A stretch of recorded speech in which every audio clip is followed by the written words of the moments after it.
now, so everyone can get a copy of the schedule. Sorry about that. And okay, happy birthday again to Steve, and let's begin. Hello, everyone. Can you hear me? I'm going to keep this close. Oh, good. I'm delighted to welcome all of you here, and happy birthday again, Steve. Actually, Steve's already 95. As he reminds everybody, so you don't forget his birthday, it's always the day after Bastille Day. So ever the revolutionary, so you won't forget his birthday ever, okay? He's 95. Okay, so congratulations for making it 95. It's a personal pleasure for me to chair this very first session. Nancy Kopell is first up. I met Nancy, I was doing some calculations last night, 67 years ago. It was 1967. Nancy had just gotten her PhD with Steve at Berkeley and had come to MIT as a Moore instructor. And I was in my last year as a PhD student in math at MIT, and that's how we met. Okay, so one thing is Nancy was one of Steve's very first students, PhD students, and according to Mike Schub last night, she was the very first one. So she was with a group of cohorts here at those years, which was an amazing group. Okay, so Nancy's thesis was on commuting diffeomorphisms, and actually I looked at that thesis. But what I got so impressed with Nancy was that she actually charted her own course. So she came out of this group in the 60s that was doing very pure differential equations, dynamical systems, very theoretical. But what she did was, which was really, really novel for pure mathematicians, started to look at applications of mathematics. And first you looked at chemistry, and in fact, you're the one that showed me the example of Jabotinsky effect, actually, with the bullseye. I remember that, and you started doing that. But then, this was the 60s, and that was really brave to do something like that. 10 years later, Steve followed the course because Steve started working in applications of dynamical systems and economics and other fields like that. So I think Steve followed you, Nancy, as we all did. So it's my great pleasure to welcome you to talk about more of your work in a new area of dynamical systems applications. Thank you.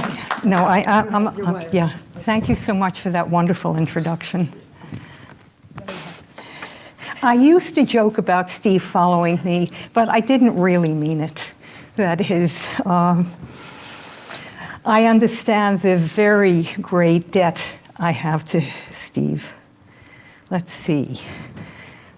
Okay. So, as was just said, I was Steve's first student, and at the time, Steve was working on his wonderful program to revitalize dynamical systems. So the overall question in that program had to do with what are the properties of diffeomorphisms that are shared by almost all diffeomorphisms? That is, what's generic? And so I started out with questions like that. And over the course of my career, I went from thinking about generic properties and normal forms to thinking about properties of dynamical systems in which very specific details of these dynamical systems made a huge amount of difference. And these were in applications. So the driving force for that, for me, was my interest in biology, which came from my interest in mathematics, which was driven by the habits of thought that I learned from Steve and continue to apply throughout my entire career. So I say, thanks, Steve. And today I'm going to be talking about a little slice of that scientific career, from some earlier work that was more mathematical to some later work, and you'll see the kind of details I'm talking about. And I'm going to be focusing on oscillations, which is a shared interest of me and Steve. So, how do I do this? Yes. So one of the first things that I worked on in biology had to do with swimming of eel-like animals, which swim with creating waves along their body. And the question of this was, what's the origin of the wave? Where does it come from? So experimentalists who work on lampreys, let's see, I have to turn this on. It's on. Is this working? Yes, good. Experimentalists who work on lampreys, many of them don't work on the live animal. They take the spinal cord of the lamprey and isolate it and pin it down so there's no actual motion. And then they measure the electrical activity along particular nodes along the cord, and they look for the phases of a periodic activity. And what they see is that there's a wave that goes down from head to toe in activity. So that's what's associated with swimming. And so because of the fact that these measurements are made along particular nodes, it suggests that the lamprey cord can be thought of as a chain of oscillators. And so mathematically, we're thinking of this as a chain going from the head here to the tail here. And there's coupling that's ascending, and there's coupling that's descending. From head to toe. And it's thought to be the same everywhere along the chain. So, again, our question is, what creates the activity along the chain?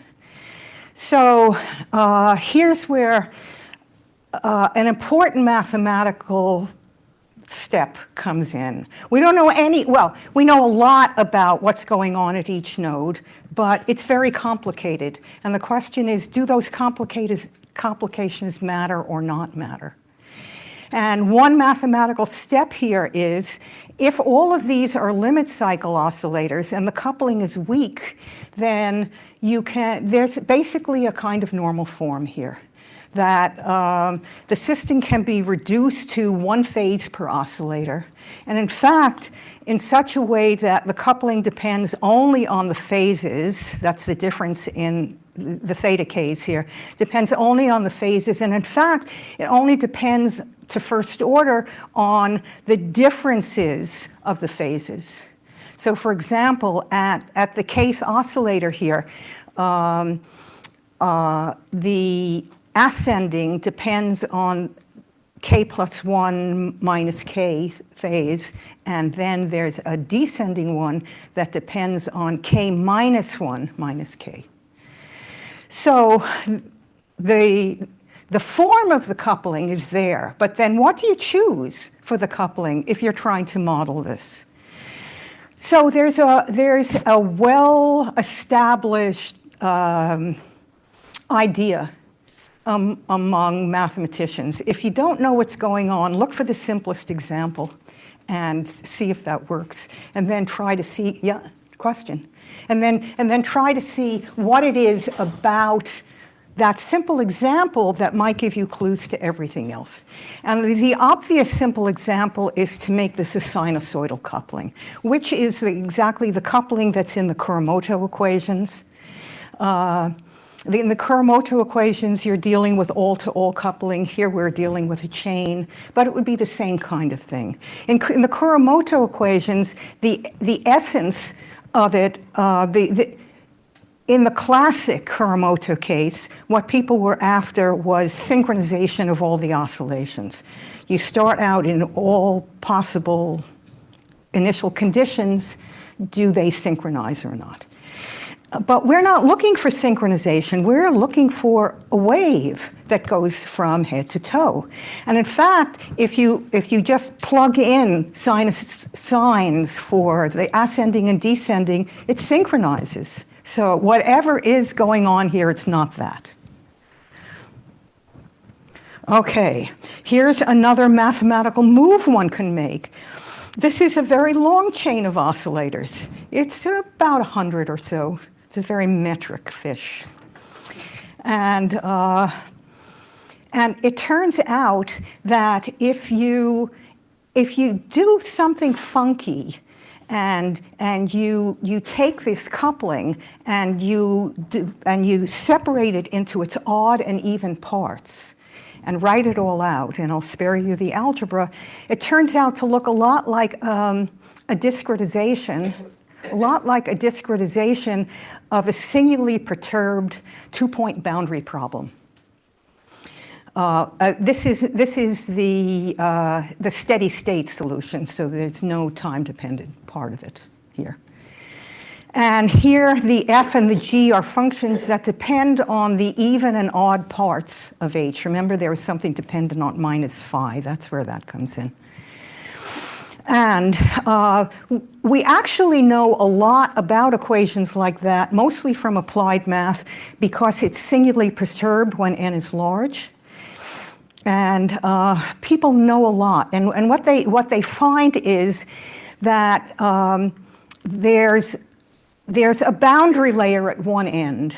There's the solution, whatever it is, that satisfies one boundary condition, which is constant in this case because the frequencies are constant, it's determined by one end, and then at the very end, in a tiny boundary layer, there's something that happens that makes it satisfy the other boundary condition. Okay. So what's the implications for Lamprey swimming on this? Well, there's one direction of coupling that's dominant. We don't know which it is, head to tail or tail to head, but we do know that the wave goes head to tail. But that doesn't mean that the dominant direction is head to tail. And then the edge effect, wherever it is the non-dominant coupling. So we asked our collaborators, and I'll talk about them on the next slide, could we figure this out by experiments? And the obvious experiment to try to do is look for that boundary condition, look for that edge effect. And they said, no chance of it, it's technically much too hard.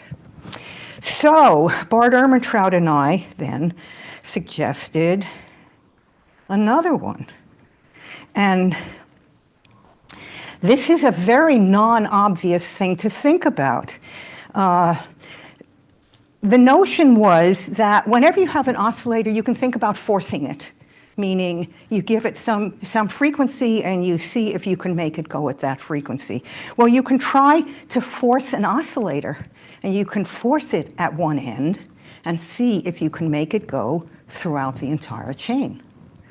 And so we had the idea that since one coupling is dominant and the other coupling isn't, that if you force at the dominant end, you should get a different effect than if you try to force at the non-dominant end. And so a lot of mathematics later, we were able to do this.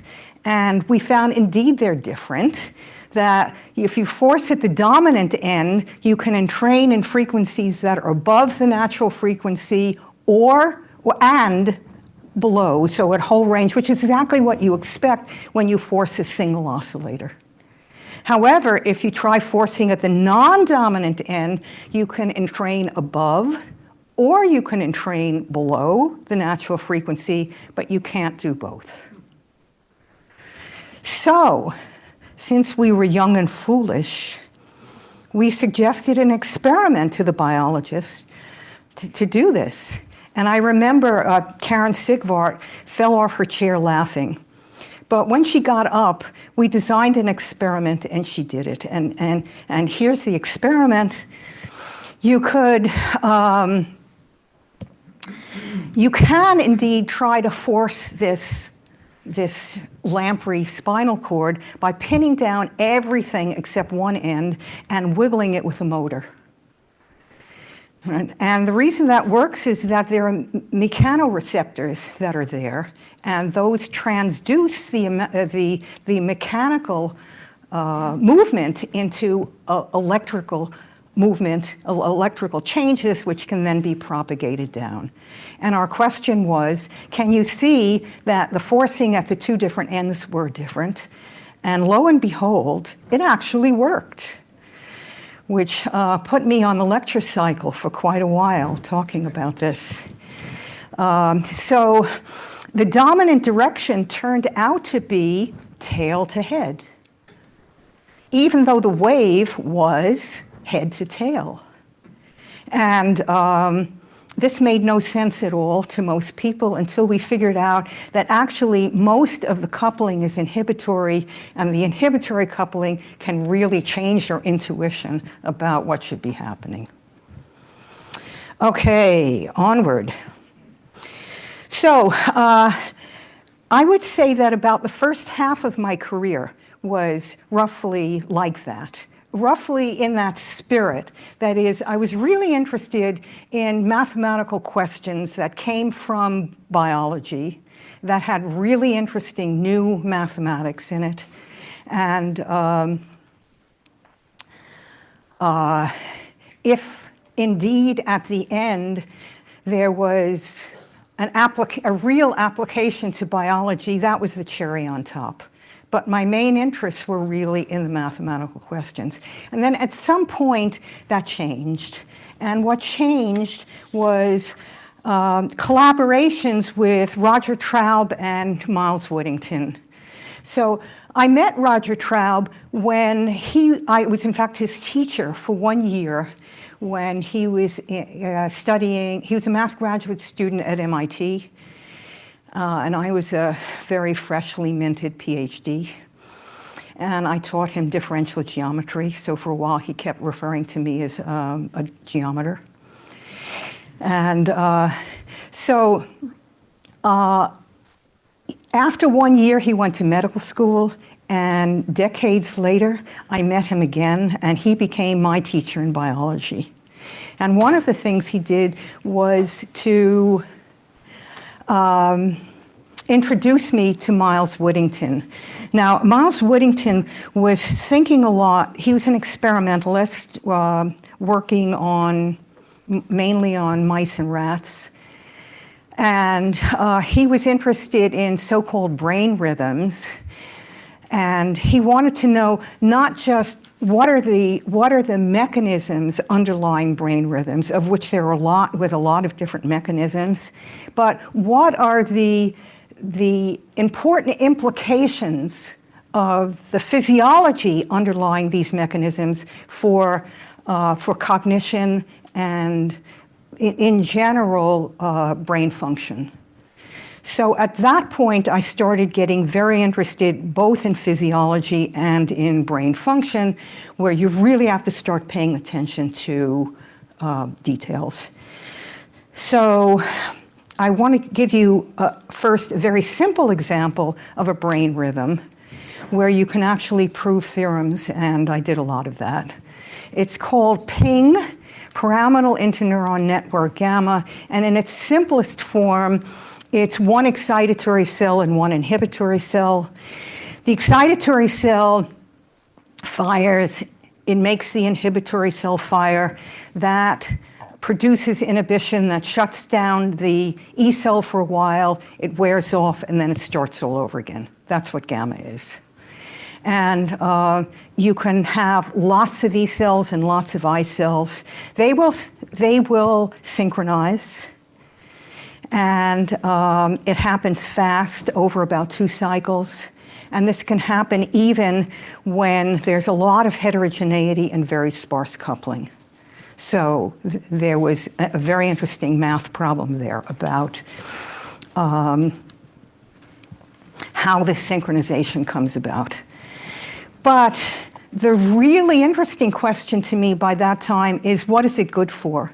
it's turned out to be one of the basic building blocks in neuroscience about what brain rhythms do. But one of the things you can see here is that it helps to form cell assemblies. It helps to create specificity among the cells that are actually coordinated with one another. And it does so because the cells that are a little bit more excited than others fire a little earlier in this cycle. And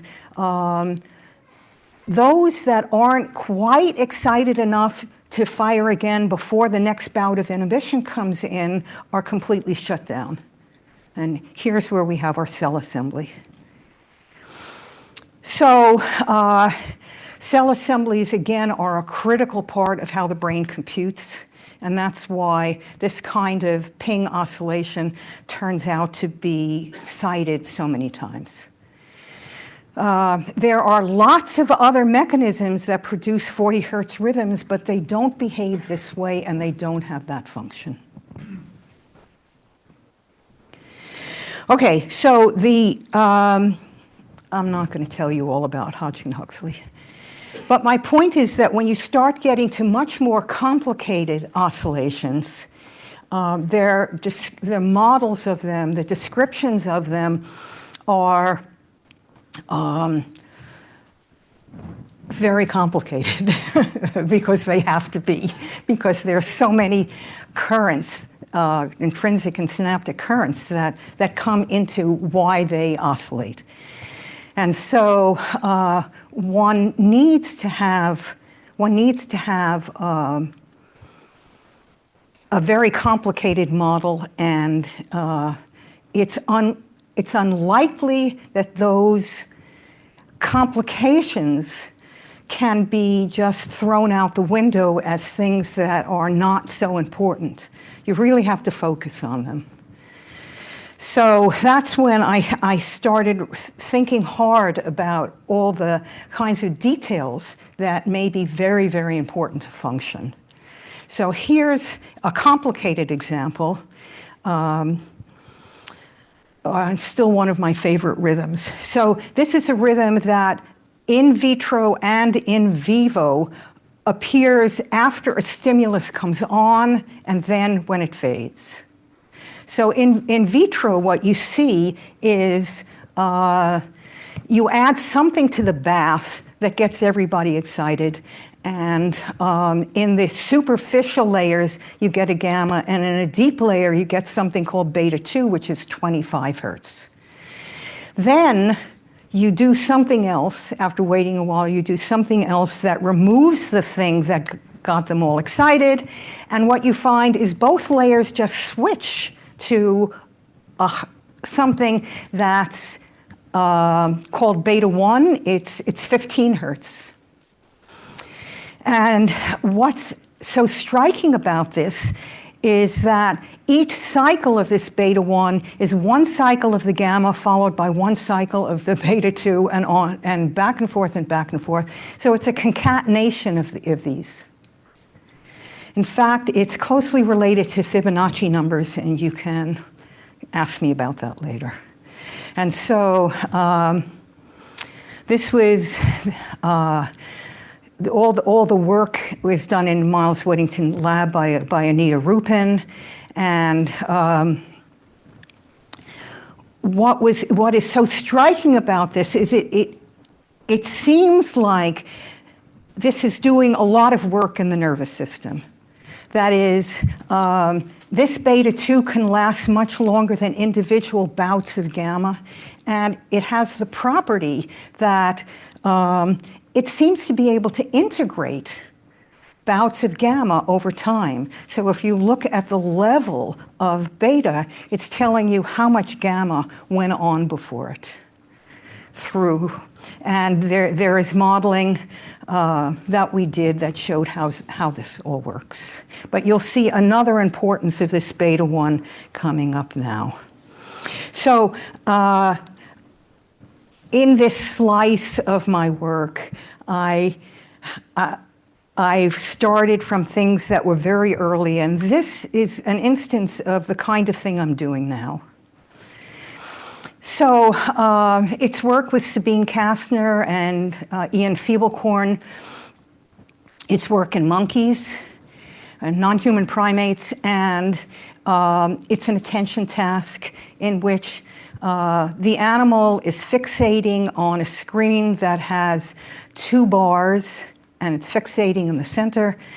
And after a while, a cue comes on that's in one of 4 places.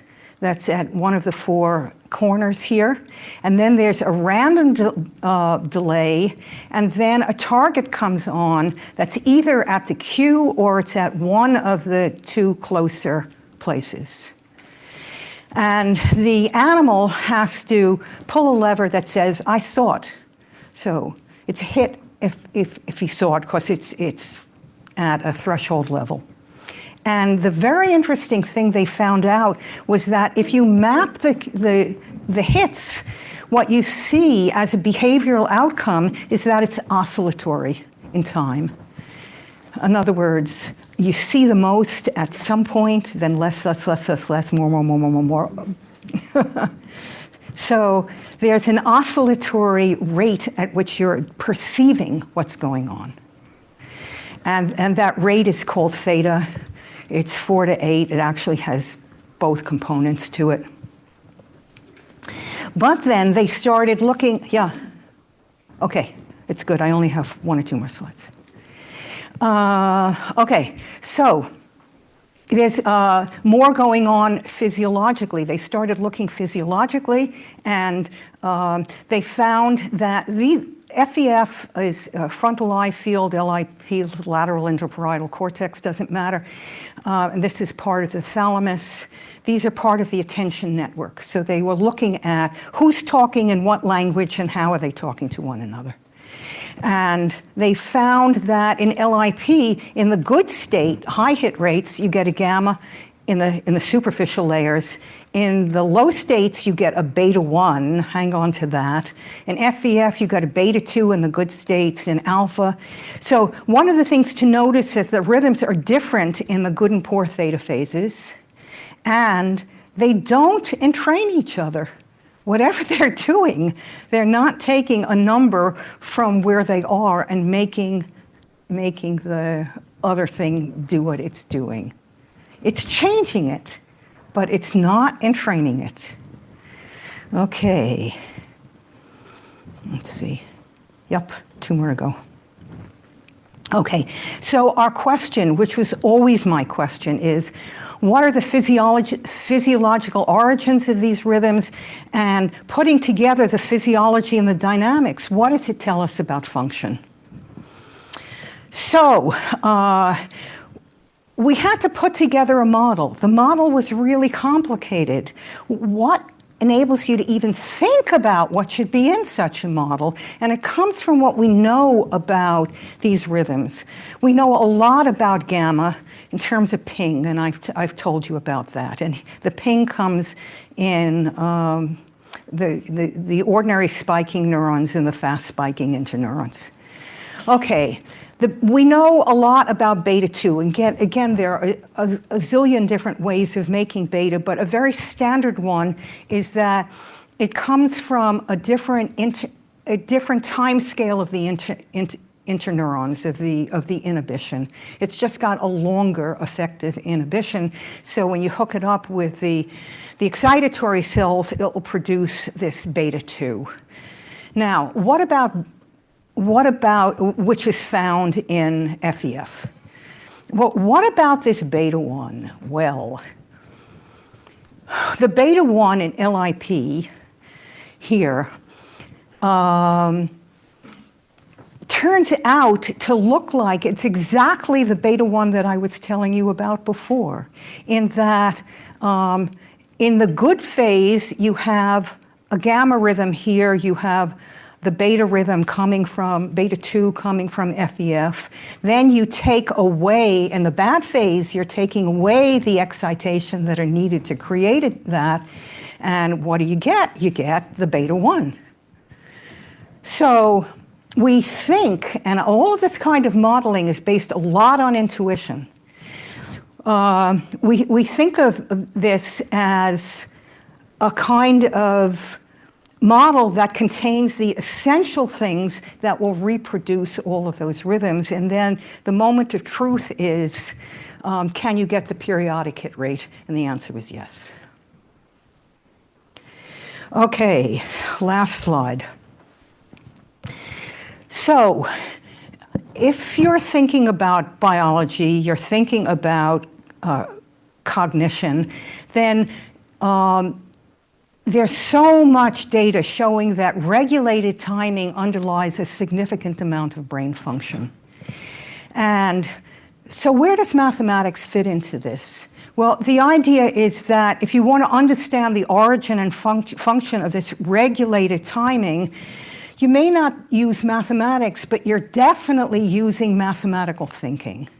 And I think the people, it's no surprise that I was able to do things that most other people not trained in mathematics were able to think about because of that background and the way of thinking that I got so much from Steve.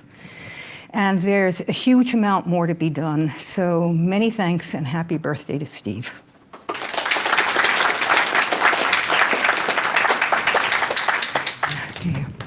So we have time for 1 or 2 questions. There are any? Or some discussion during the break. Yeah. Okay, so can you hear me again?